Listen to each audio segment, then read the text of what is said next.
From the Presidential Palace, Manila, Dateline Malacañang.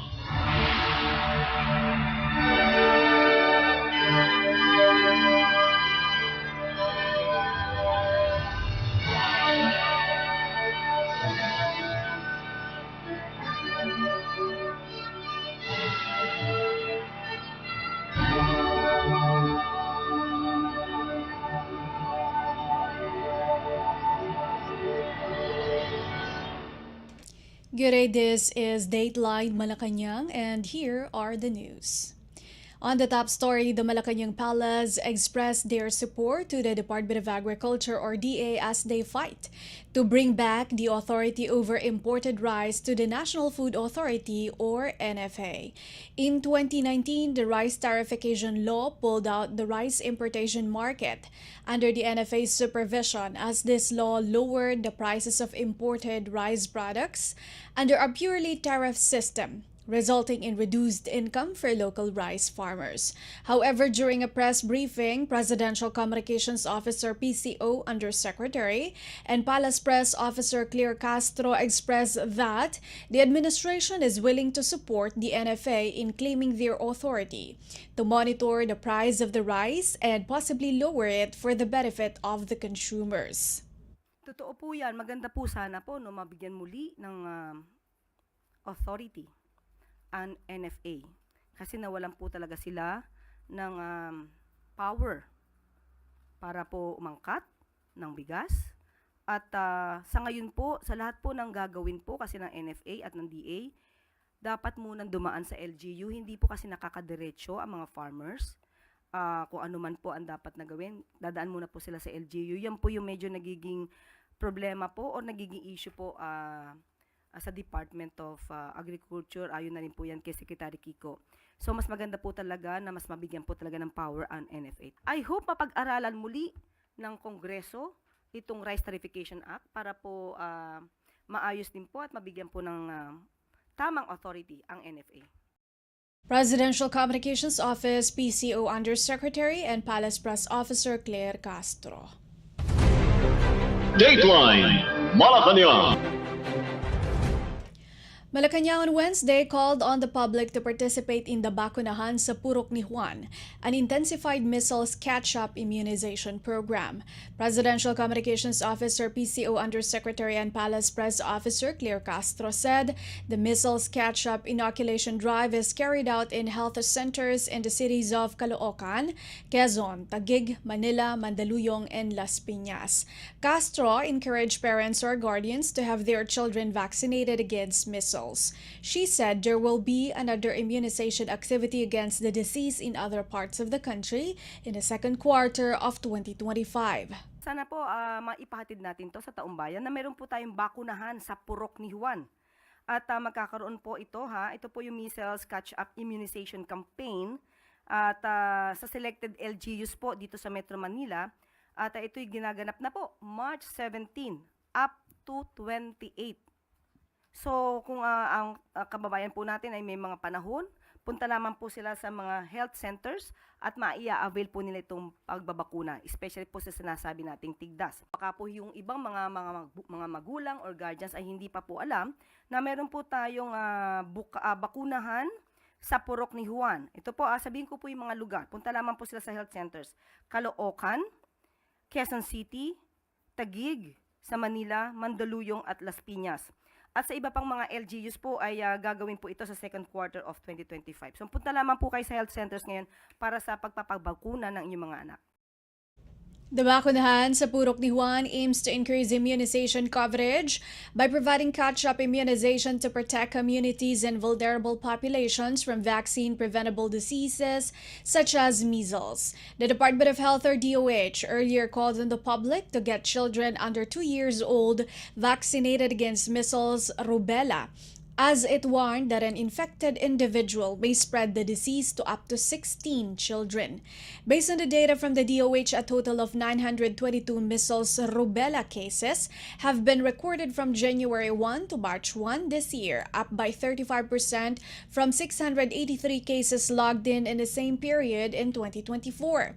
From February 2 to March 1, an increase in cases was observed in the Metro Manila, Cordillera Administrative Region, Ilocos, Bicol, Western Visayas, and Soxargen. The DOH noted that about 625 or 68% of the total cases are not vaccinated against the disease. Measles could lead to serious complications like pneumonia, brain infection, and death, especially among children under 5 years old when not treated. Meantime, Castro said the government would also carry out several initiatives to keep the public safe from heat-related health risks. Castro said the DOH has already issued a memorandum outlining measures to beat the health impact of dangerous heat index. At patungkol naman po doon sa heat index, meron na po tayo na na-release si Secretary Ted Herbosa. Ito po yung DOH Department Memorandum Number 2025-0114 that outlines measures to beat the health impacts of heat. At sinasabi rin po dito ay magkakaroon po ng katulad ng bukas centers para po makatulong po sa ating mga kababayan. At may magkakaroon din po tayo ng public health literacy, establishment of cooling centers, climate resilient health infrastructure that includes hydration stations. So ito lang man po ay isa sa mga programa na isinasagawa po ng pamahalaan sa tulong na rin po ng DOH. On Wednesday, the Philippine Atmospheric, Geophysical, and Astronomical Services Administration, or PAGASA, declared the start of the dry season following the termination of the northeast monsoon, or amihan, over most parts of the country. Dateline Malacañang. The Malacañang Palace asked the overseas Filipino workers, or OFWs, to calm down amidst the call for Zero Remittance Week. Recently, the Mysug Croatia group in Europe called out for Zero Remittance Week that is set from March 28 until April 4 as a sign of protest to force the authorities into making a move to let the former President Rodrigo Duterte come home.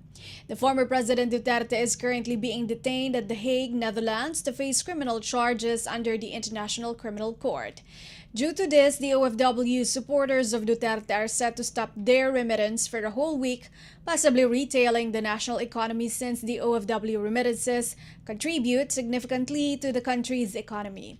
Presidential Communications Office, PCO, Undersecretary and Palace Press Officer Claire Castro in a Malacañang briefing said that the OFWs who wish to take part in this should relax and remind them that the government is not their enemy. When asked if the government will take legal actions to the people who ignited the movement, the palace stated that they will be subjected to incitement to sedition. However, as of the moment, there is still no one that may be deemed as liable for this. Castro also stated that it is the OFW's choice if they will not remit for a week, and the government will still keep their benefits and privileges. However, the administration believes that the OFWs will not be swayed into doing such actions. Ang alam po kasi natin, ang OFW ay magkakaroon sila ng sariling pagdidesisyon. Hindi po natin iniisip na madadala sila ng mga ganitong panawagan. Considering nga po na yung pamilya mismo nila maaapektuhan. Kagaya ng aking sinabi, yung mga comments, mas marami pong nagsasabi na hindi sila lalahok sa ganitong panawagan dahil ayaw nila mismo ang kanilang pamilya ang maghirap at magdusa sa mga issue ng politika. Presidential Communications Office, PCO, Undersecretary and Palace Press Officer Claire Castro. Dateline Malacañang. The Malacañang Palace answered the criticisms regarding Department of Health or DOH Secretary Ted Herbosa allegedly accepting and taking part in a turnover ceremony of mobile health units that were donated by a tobacco company. Recently, the Southeast Asia Tobacco Control Alliance or SIATCA released a statement that says the lack of integrity of the Secretary of Health is worse than the irony that the tobacco company imposed upon donating mobile health clinics despite causing diseases and deaths. In Palace press briefing, Presidential Communications Office or PCO Undersecretary and Palace Press Officer Claire Castro said if the DOH did not accept anything, then there is no violation. The Palace officer stressed that as public officials, taking part in photo opportunities does not mean they disobey the law. Castro added that if the donations will benefit the Filipino people as long as there is no law being breached, then the government will accept any help that private companies or institutions may provide. Do we have any proof that DOH Secretary Ted Herbosa was the one who accepted the donation from the tobacco companies? Kung hindi po naman tumanggap ang DOH ng anuman donasyon mula sa company ng tobacco company, wala po tayong nakikitang anumang violation sa sinasabi nating batas or rule. At kung siya po ay nakapag-photo ops, hindi naman po ibig sabihin na siya nagpa-violate na anumang batas. At kahit naman po siguro, ang ibang tao, ikaw ay public servant at ikaw ay na-requestan kung pwedeng magpa-picture sa'yo, dapat maging gentleman ka. Hindi naman ibig sabihin na ikaw ay nagpapa-photo ops ay sisira na po ng imahe ng DOH at ito ay makakasira din sa patakaran ng pamahalaan. Siyempre po, kung ano po yung sinasabi ng batas, katulad po sinasabi nating rule na ang DOH ay hindi dapat na para i-promote ang mga ganitong klaseng produkto at ito naman po ay susundin. Kung ito nasa patakaran, wala po tayong i-violate dyan. Pero kung may mga pagkakataon po na nagbibigay ng donasyon, ang sino man po, at ito yung ikakabuti naman po ng pamahalaan, basta walang violation ng anumang rules at batas, hindi po tayo tatanggi sa anumang tulong na ibibigay ng private companies o ng sino mang ahensya o ng organization. Presidential Communications Office, PCO, Undersecretary and Palace Press Officer Claire Castro. Dateline Malacañang. Malacañang retaliated on Wednesday against Vice President Sara Duterte for saying that the Philippines appears to be going to the dumpster, casting doubt on her dedication to her role as the country's second highest leader because of her protracted absenteeism. During a news briefing, Presidential Communications Office Undersecretary and Palace Press Officer Claire Castro flipped the script on Duterte, stating that if absentee leaders like her were in charge of the nation, it may be going in the wrong direction. Currently, the Vice President is in The Hague, Netherlands, to oversee the defense of his father, detained former President Rodrigo Duterte, who is accused of crimes against humanity by the International Criminal Court or ICC for his brutal drug war while mayor and president of Davao City. Castro claimed that Duterte's absence from the Philippines was impeding her capacity to effectively perform her duties as vice president. She also said that Duterte was disengaged with the administration's current operations.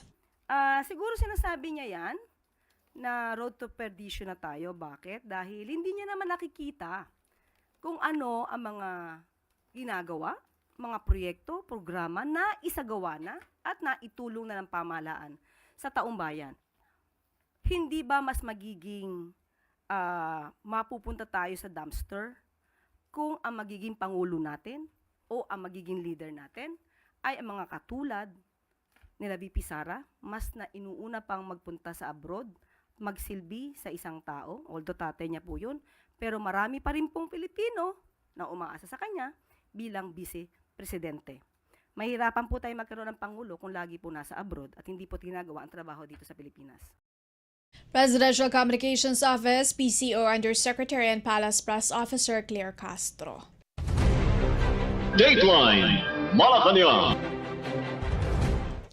The Malacañang Palace remains firm on its stand to not cooperate in regards with the jurisdiction of the International Criminal Court or ICC on former President Rodrigo Duterte's criminal case.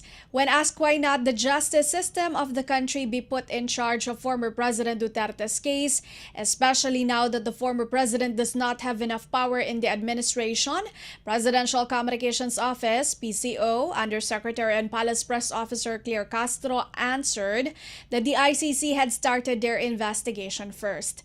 According to Castro, even before President Ferdinand R. Marcos Jr. became president, the ICC already had plans with regards to the case. She added that when the former government under Duterte's administration failed to comply with the conditions of careful investigations and rightful prosecutions during the Oplan Tokhang, the ICC already made their decision to continue the case.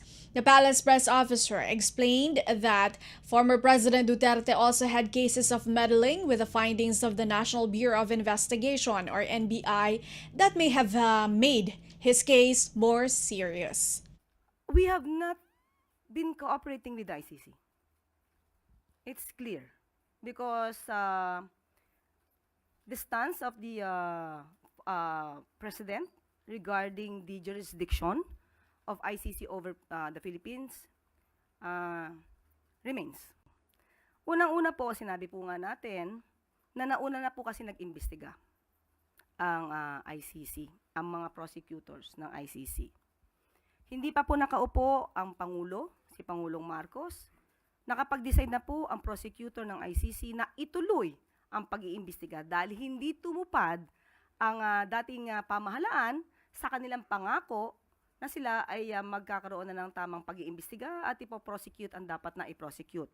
At tandaan po natin, may mga pagkakataon din po si Pangulong Duterte noon, dating Pangulong Duterte, na mismo ang mga findings ng NBI ay pinakikialaman.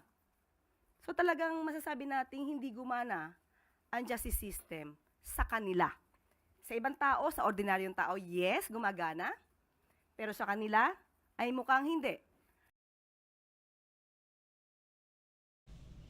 On the other hand, the palace gave their statement in regards with the former Senator Gregorio Onasan's claim that he will file a petition to the ICC to bring Duterte back to the Philippines due to concern with his well-being and poor health.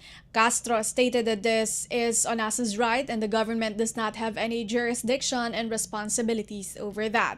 However, she advised Onasan to consult the legal team of Duterte first before making actions, as there is a possibility that his petition will be ignored by the ICC.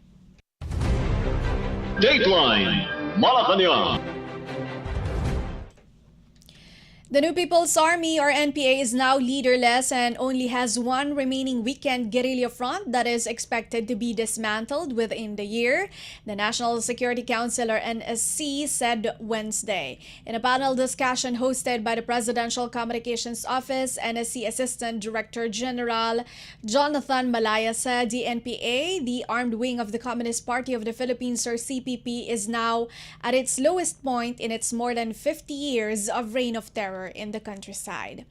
Malaya attributed the CPP-NPA's apparent defeat to leadership losses following the death of its founder, Jose Maria Sison, and neutralization of key Central Committee members, focused military and police operations, socio-economic investments, and sustained localized peace engagements.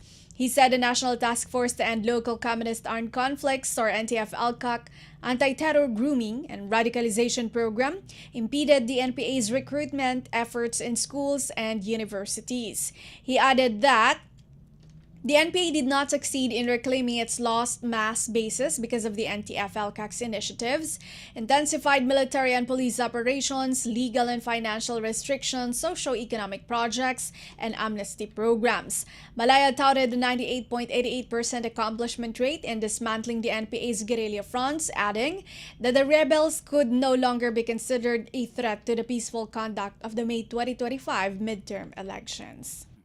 The facts speak for themselves, and later on, the Vice Chief of Staff may perhaps give a more comprehensive report.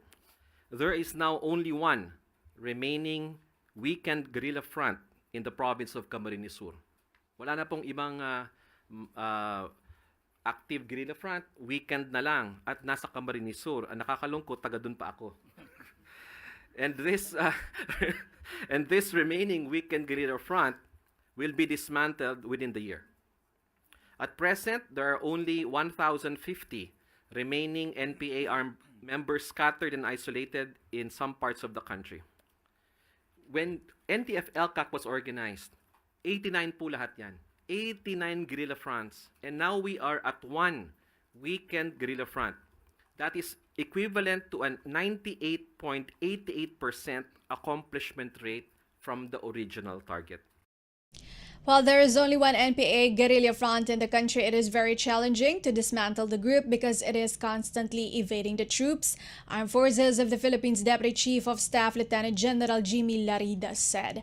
Larida, however, remained optimistic that the remaining guerrilla front would be dismantled by March. Dateline Malacañang. In related news, Philippine President Ferdinand R. Marcos Jr. has made it clear that he will not abolish the National Task Force to End Local Communist Armed Conflict or NTF-ELCAC. National Security Council or NSC Assistant Director General Jonathan Malaya said Wednesday. Malaya said Marcos has expressed delight over the NTF-ELCAC's success in dismantling communist insurgency during the 7th Executive Committee meeting of the task force in Malacañang. He added that the president stressed the need to follow up on the gains of the task force to completely end the country's decades-old insurgency problem. In response to the calls of Gabriela Party List Congresswoman Arlene Brosas asking the President to abolish the NTF-ELCAC, I am sorry to relay the bad news to them that the President made it clear today that he will never abolish the NTF-ELCAC. The President, as chairman of the NTF-ELCAC himself, recognizes the success of the task force in decimating the terroristic activities of the CPP, NPA, and NDF. And if I may quote the President this morning, I'm encouraged by the reports. Our efforts are bearing fruit. We have to continue. It has been successful and we need to continue to invest in its success. End of quote. The task force, according to the NSC official, is dealing a heavy blow to the Communist Party of the Philippines, New People's Army, National Democratic Front or CPP, NPA, NDF, noting that the insurgency is now at its lowest point in over 50 years of operations in the countryside. Malaya said at present there is only one remaining weekend guerrilla front in the province of Camarines Sur, a marked reduction from the 89 active fronts the NTF-ELCAC faced when it was first established. He attributed the significant decline of the CPP NPA to multiple factors, including the deaths of key leaders such as Jose Maria Joma Sison, the neutralization of the Tiamzon couple, and the recent death of Mirna Sularte. Malaya also highlighted the role of focused military and police operations, the success of the Barangay Development Program, and sustained localized peace engagements. With the loss of mass support, Malaya said a communist group could no longer impose its notorious revolutionary taxes or permit to win and permit to campaign tactics, which had been a major security challenge during previous elections. Dateline Malacañang. Still on NTF-ELCAC, the National Task Force to End Local Communist Armed Conflict or NTF-ELCAC is not engaged in red-tagging left-leaning organizations, an official of the National Security Council or NSC said on Wednesday. The statement came after the Gabriela Women's Party List filed a formal complaint against the NTF-ELCAC before the Commission on Elections or COMELEC, accusing the task force of systematic verification and red-tagging of its party and members. Gabriela cited COMELEC Resolution number 11116 on anti-discrimination and fair campaigning guidelines for the May 2025 midterm elections as the basis for its complaint. The group denounced the NTF-ELCAC's alleged blatant partisan activities, including press releases that falsely link Representative Arlene Brosas and the Gabriela Women's Party to insurgent groups. The party list claimed that the red tagging was a deliberate attempt to undermine women's political participation and suppress a democratic right to engage in electoral politics. However, NSC Assistant Director General Jonathan Malaya dismissed Gabriela's claims, stating the group was barking up the wrong tree. He urged that it was former communist rebels who were exposing and revealing the truth about left-leaning groups. He said Gabriela's latest accusation is part of its effort to harass and intimidate the NTF-ELCAC. They are, again, as expected, kaya nga sabi ko, assailing the integrity of the NTF-ELCAC because the NTF-ELCAC is the instrument to destroy the Communist Party of the Philippines New People's Army. Kaya pinag-iinitan kami. No? But we are very confident of what we have done. Kami sa NTF-ELCAC, we do not engage in red tagging. No? It is the former rebels who are the ones, no, who are exposing and telling the truth about them. Presidential Communications Office NSC Assistant Director General Jonathan Malaya. Dateline Malacañang. Finally, for Dateline Malacañang, the government believes that the newly adopted value-added tax or VAT rebate program for foreign tourists will strengthen the country's tourism and retail sectors. During a news briefing in Malacañang, Presidential Communications Office PCO Undersecretary and Palace Press Officer Claire Castro said the new scheme is part of the government's efforts to boost economic growth by increasing foreign tourist arrivals and spending in the Philippines. She also stated that the project intends to make the Philippines a more competitive shopping destination. Sa ngayon po ay nag-uumpisa pa lamang po ito at kung tutusin nga po ay parang medyo nahuhuli na po tayo. May mga ibang bansa na po na ito din po ang kanilang ginagawa para makapang-akit ng mga turista. So ito po ay isang paraan lamang po para mas marami pong turista ang pumunta sa ating bansa at ito din po ay makakapag-inganya rin po na bumili ng mga produkto dito sa ating bansa. December 2024, President Ferdinand R. Marcos Jr. signed Republic Act or RA 12079, which is also known as the VAT refund for non-resident tourists. The IRR for RA 12079 was signed on Tuesday. According to the law, international tourists can claim a VAT refund for products purchased individually at accredited retail outlets as long as they leave the country within 60 days and meet a minimum transaction requirement of 3,000 pesos. Clothing, technology, gadgets, jewelry, food or non-food consumables, and personal items are among the eligible products. To get a VAT refund, tourists must themselves transport their purchased goods of the country. Responding to worries about potential fraud, particularly in light of known VAT refund scams in countries such as the Netherlands and Belgium, Castro assured the public that protections are in place to avoid it. Of course, dapat handa po tayo dyan. Dapat yung mga accredited na mga tindahan lamang po ang mag-i-issue ng mga resibo para po hindi po tayo maloko no, ng mga nagpapanggap ng mga turista, nagpapanggap ng mga bumili ng mga produkto mula sa Pilipinas. Presidential Communications Office PCO Undersecretary and Palace Press Officer Claire Castro.